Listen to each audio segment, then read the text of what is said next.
We made it to NOLA, and it's hot, muggy, and humid, but a cool city nonetheless. Our hotel was about a 5-minute walk from the venue, so that was pretty dope. We got our competitor badges and welcome kits and some nice cool stuff in there. A hat, a mat, some sleeves.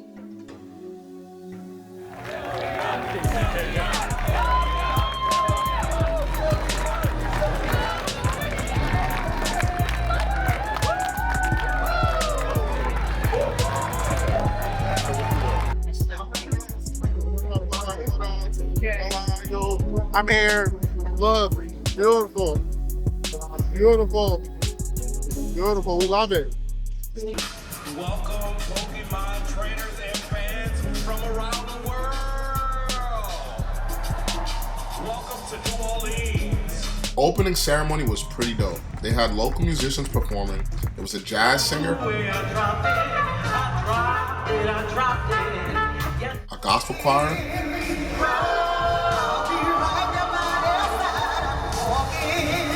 fiddle players,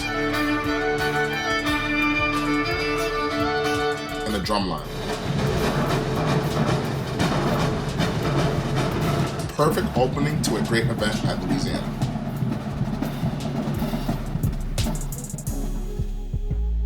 Tons of vendors upstairs selling everything from rare cards, packs, bundles, shirts, plushies, you name it, it was there. To enter the Pokemon Center though, it was required you register and had a time block. It was pretty difficult to get in, but inside was pretty incredible with tons of products and cards. It really brought out the kid in you when you saw how much was available, but it was easy to run up that bill. Outside the venue, they had demos available for playable Pokopia and Pokemon Champions. These stations were packed and really popular. They had cool displays set up in the venue showing Pokemon's history and lore. One station had each of the mainline games and their systems, so that was a refreshing hit of nostalgia. Super nervous. I don't know what's wrong. We're at the 2026 International Champions.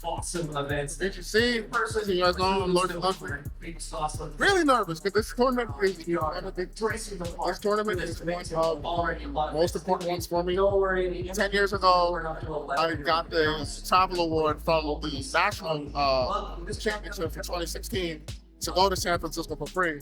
So now I'm in the same boat. I'm actually in contention right now. I'm actually, I think, 12th on the leaderboard.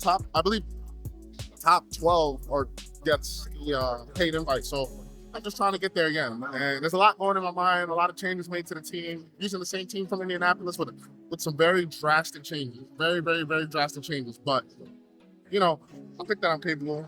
And with that, like, I don't know, there comes a lot. So we'll see what happens. It's going to be a good tournament. There's a lot of good players. I love competition, as you guys could tell. But other than that, man, take it one game at a time. We'll be back after round one.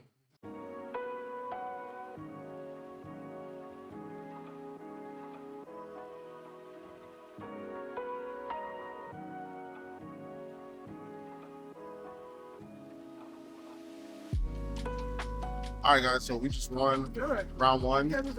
Really, really good set. My opponent had like the standard Charizard slop, I would like to say, but like good stuff, you know? Charizard, Garchomp, Sylveon, Basque. They had Focus Sash, Wave Crash, Basque, which was interesting. And then a Mega Arrow with Wide Guard, no Protect. That's all that really comes to mind tonight. I think I said Garchomp, but yeah, Garchomp. And so I just let Instant Floette. That's usually my first game one approach. They led Garchomp Arrow. I just faked out the Arrow because I don't want any Arrow shenanigans. They switched out their Garchomp turn one, and my Floette set the phone line, and from there it was hard for them to position. They didn't get any flinches, which they needed. So that was pretty much wrapped up game one. Game two, I knew they would adjust the King Gambit, but I brought the same Mons to see how they would play it. So game one, I just let Instant Floette. I just faked out a quick Dazzling Gleam. I think they wanted to respect the Calm Mind on Floette and didn't want to protect turn one. I understand that. So I understood that maybe they wanted to respect that. So immediately, I put immediate pressure on that King Gambit and Basque Legion lead that they led. I just let fake out Dazzling Gleam, chip the Basque, crit my Instant with Wave Crash. I usually live, so it happens. But from there, we're ready to get back into the game pretty much and win 2-0. So shout out to Natalie Cox Great players. It was their second tournament. And yeah, you guys should come out here and play. It's fun, having fun. Friends are having fun with winning. So, I mean, it's only round one, but we'll see how the rest goes.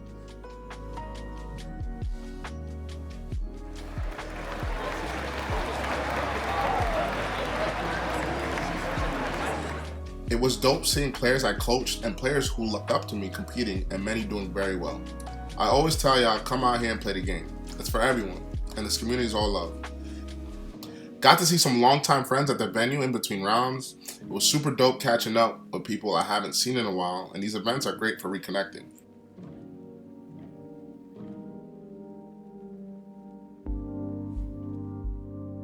Yeah, that's my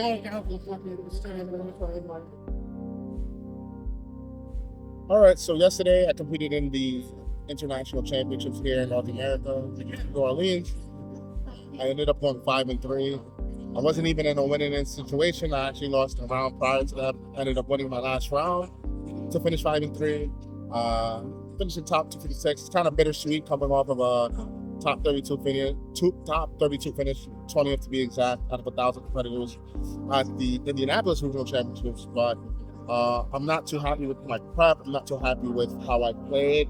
The damage rolls weren't in my favor. There was a lot of flinches that really mattered. But to reflect, or like in retrospect of this whole event, I could have played a lot better to not allow certain board states, and I could have done a lot more prep to feel more comfortable with the team. So I had some drastic changes from what we've been using, but it is what it is. I worked with Tang and Teal Time. They were an amazing group of guys to work with. They helped a lot, and they're in day two, so they put in the work.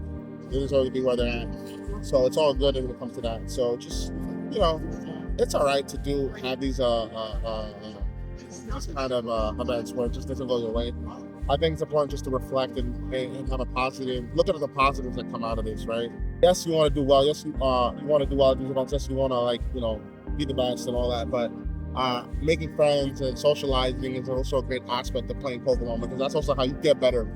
You never know what kind of friend you'll make that'll help you along the way. And I am a testament to tell you guys that I'm going to be out here with a lot of my friends, a lot of help that they give me. So yeah, I'm very happy. We're going to be competing in side events, and yeah, that's it. I'm excited for side events. It's the first time I ever took side events seriously. I've always was a player. If I did bad day one, I'll go out and explore the city. I've been to New Orleans 3 times, so there's no point of going out and exploring. Let's try to win some cool stuff today. So let's see what happens. In NAIC, obviously, there's a lot of room to do things once you're eliminated from it. I mean, obviously, it sucks to do that, but there's always going to be things that are open. First and foremost, you have the Switch series event, which allows for up to 256 players to play and win booster packs, or if you get first place, to Switch 2. So obviously, if you're looking to upgrade and have a little bit more fun with better frame rates, always a good way to do it. Alternatively, there are other events such as Chaos Cup, which allows you to use preset teams without other folks with preset teams. Malamar Cup, very simple. Just flip the switch upside down and you play. There's also the booster draft, where you get put in pause and you get handed booster packs to draft a team based on the actual mons or the types of the mons that you draft from the cards, and put that together. You have a set amount of time to get that going. So it's always pretty cool. And then there's also just VG standard events, really standard 3-round events. Play those, and get prize tickets. So it's always important to sign up for these events, because you can redeem them for prizes and find a little bit of enjoyment.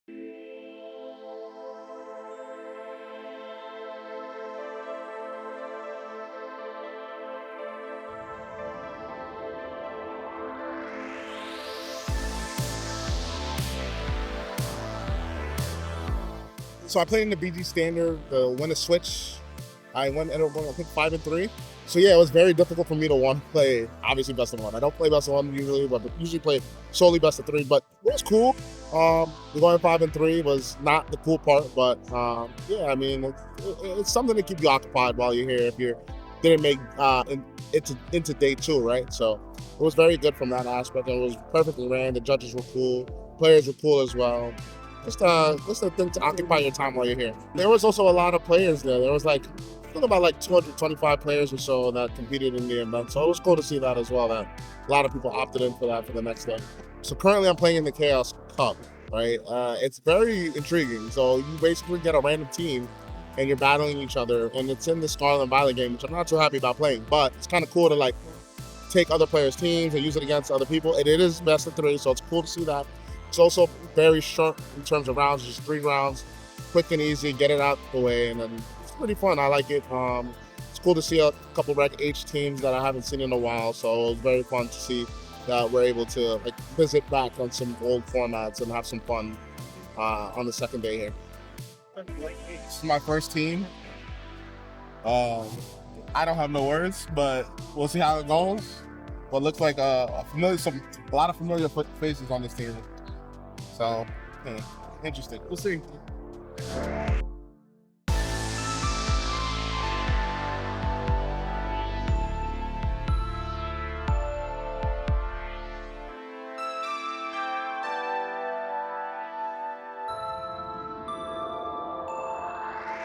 All right, guys. So we just finished up the BGC standard. It was 3 rounds. We ended up going 3-0. We had to leave the other Chaos Cup. Went 2-1, losing the last round because we had to play in the BGC standard. So in total, let's see how many points we get. For this, so you're going to see 300. You got 100 for the Chaos Cup. And then 150 for EGC standard. And then you also received another 50 for TC Go standard. So if you want to trade me that 50, I'll give you 100. Hello. Congratulations. Awesome, yeah.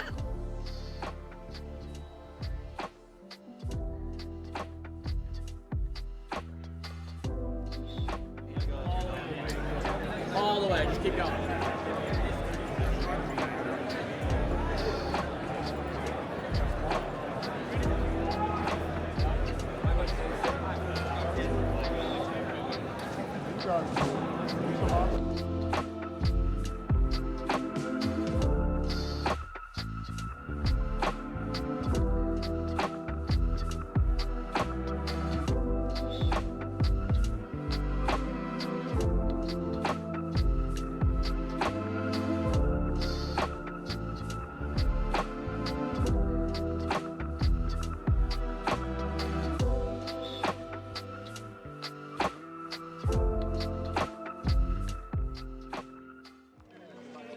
Yo, even going top 256 at this event, I ended up getting, I think, 16 packs of Chaos Rising, which is pretty dope. You know what I mean? 16 packs. So, it's not a lot. I think it's like half a booster. But it's pretty dope to see that, you know, you're still rewarded even if you didn't place too high, you know? I really do enjoy these events, and I know I keep repeating myself and telling everybody to come out here, but make sure you guys do.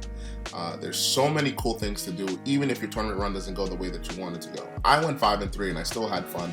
I played in a ton of side events and caught a lot of cool things from these side events. Caught a lot of packs, a lot of Destined Rivals packs, and it was pretty awesome to see that. Even though if your run doesn't go the way you want to, there's so much impactful things to do within your weekend traveling to these events. Yeah, so make sure you guys come out and enjoy one of these NAIC or EUIC or LEIC events. There's a ton of Pokemon for you. Pokemon is basically trying to accommodate to everybody, so I really do like to see that. And yeah, I hope to see you guys there soon.